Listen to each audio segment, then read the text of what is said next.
zase to nebolo plánované, že teraz založíme Hello Nerd a budeme garážová kapela. No, prečo na garážach? Pretože nič iné sa nedalo. No, predstav si Bratislavu 90. roky, G-Street, skinheadi, proste mafia. Mafia mala pod palcom všetko, celé centrum.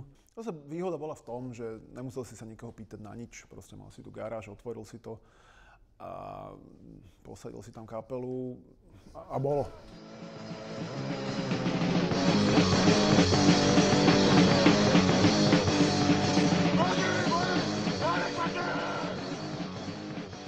Ten minimalizmus organizačný, ten nám to uľahčoval.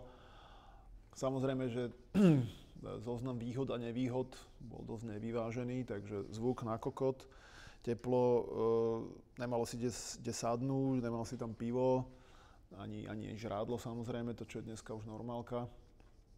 Výber vstupného bol strašne otravný, pretože ľudia si neuvedomovali, že tej kapele musíš dať na benzín a neviem, všetky tie veci, čo proste ťa stáli prachy a čas, tak to nikto akože nebol ochotný akceptovať.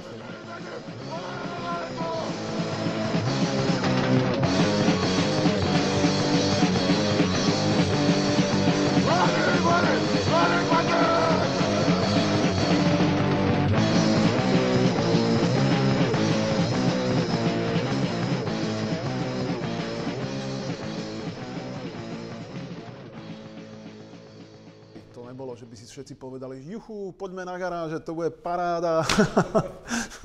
Bolo to úplne na piču.